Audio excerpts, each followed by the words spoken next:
Nggak tahu kenapa, walaupun desainnya B aja, tapi penjualan di Cina sana sangat lari sampai 2 kali lipat dari model sebelumnya. Kira-kira apa yang bikin HP ini laku banget ya? Dan sekuat apa Snapdragon 8 Gen 3 termurah dari Redmi ini? Yuk kita cari tahu jawabannya. Singkat aja lah ya, boxnya sama kayak K70e yang sempat gua unbox kemarin. Cuma di kanan sini ada tulisan Pro, dan isinya pun juga sama. Ada SIM ejector, buku yang sering terlantar, dan casing hitam ini yang elastis. Habisnya ngebedain dari sebelumnya ada kepala charger yang kali ini 120 watt, dan kabel chargeran Type A ke Type C. Pastinya langsung disambut sama Xiaomi HyperOS berbasis Android 14. Habis itu setup kayak biasa, regi sidik jari yang ada di dalam layar.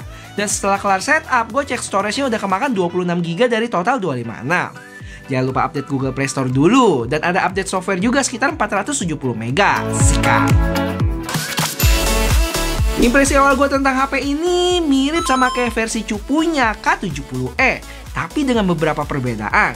Misalnya framenya sekarang yang pakai aluminium, kan terlihat ada garis antena di sini. Terus backnya ini sekarang ada coraknya loh, kayak tekstur es gitu. Cuma dia lembut ya permukaannya, bukan yang kasar. Sisanya sama aja sih, punya kamera modul 4 biji gitu, yang salah satunya adalah flash yang coba menyamar jadi kamera modul, yang tampaknya sih gagal ya usahanya. Nice try. Tapi serius deh guys, menurut kalian ada yang ngerasa kamera modulnya ini cakep nggak sih?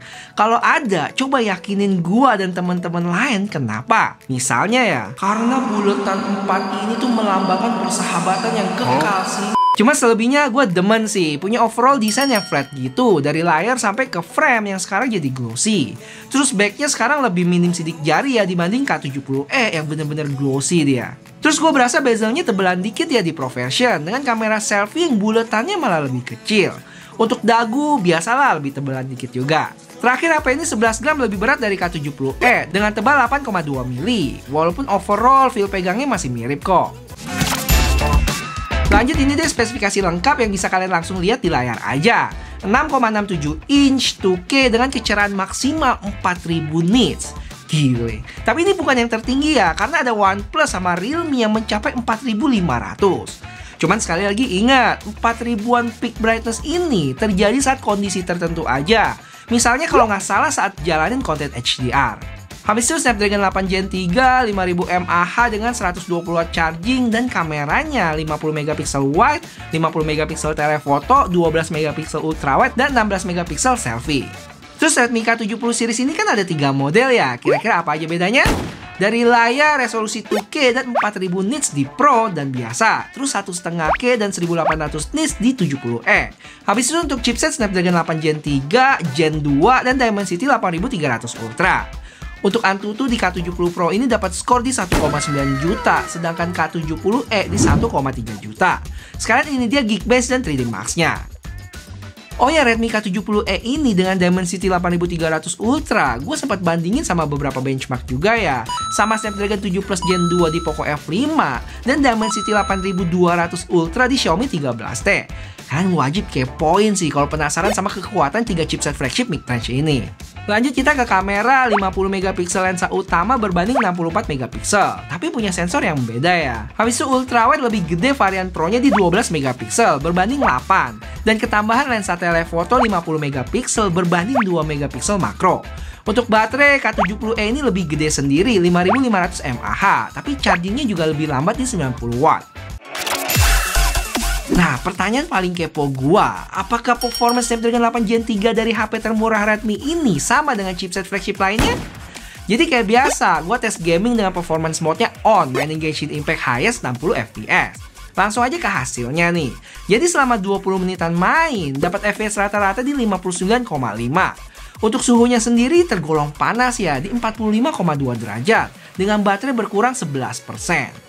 Dan kalau dibandingin sama Snapdragon 8 Gen 3 lainnya, bahkan Dimensity 9300, hasil FPS-nya bisa dibilang sama kok. Terpaut 0,1 aja yang bisa diabaikan sih.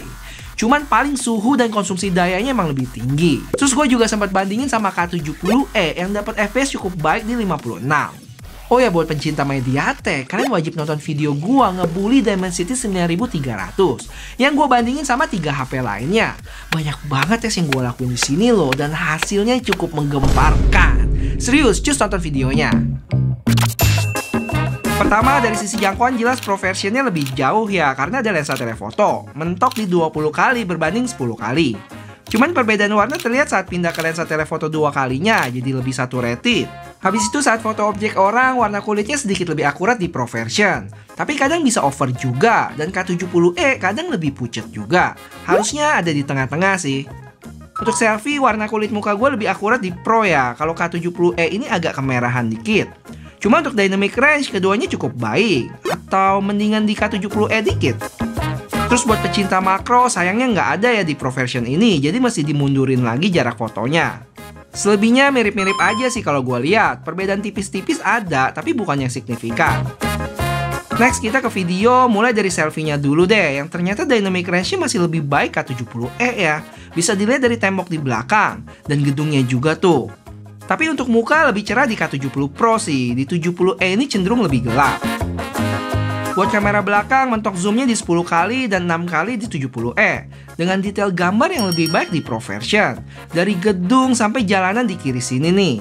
Sedangkan K70e agak keterangan, jadi garis-garis kayak di gedungnya nggak sejelas versi Pro. Oh ya, saat recording K70 Pro ini bisa pindah lensa ke ultrawide ya, mau 1080p sampai 4K. Buat K70e cuman bisa pindah ke ultrawide di resolusi 1080p aja. Terakhir, resolusi video bisa mentok di 4K 60 dan 8K 24 fps di Pro. Sedangkan K70e 4K 30 aja. Untuk kamera depan sama-sama mentok di 1080p 60. HP ini punya 3 warna ya, ada hitam, putih, sama hijau. Buat harganya sendiri mulai dari 7,2 juta rupiah. Gila nggak tuh? Sampai varian paling gedenya 9,6 juta, masih di bawah 10 juta. Tapi ingat ya, ini harga resmi di Cina sana. Sama Redmi juga keluarin special edition, yaitu Lamborghini yang keren juga loh. Punya 2 warna, ada hijau dan kuning. Buat variannya tentu yang paling tinggi nih, 24GB plus 1 tera. Tapi buat harganya gue belum ketemu infonya sih. Dan pertanyaan selanjutnya, kalau murah gini dapat Snapdragon 8 Gen 3, buat apa beli Xiaomi 14 series bang? Ada benernya sih, tapi ya ini khusus buat kalian yang bener-bener nggak peduliin fitur-fitur flagship kayak wireless charging, IP68, kamera yang lebih cakep, dan lain sebagainya. Lebih nyari HP buat performance aja, dan gue yakin sih Xiaomi 14 series ini punya pasarnya sendiri, terutama di sektor kamera dengan segala fiturnya yang ada. Tapi jangan salah ya, kamera K70 Pro ini juga nggak jelek kok. Dan terakhir, kita udah semakin deket guys menuju 500.000 subscriber sebelum bisa collab sama Gadgetin di 1 juta. So, buat yang belum subscribe dan suka sama video-video di channel ini, boleh banget bantu subscribe ya. Thank you dan sampai ketemu di video selanjutnya. Bye-bye!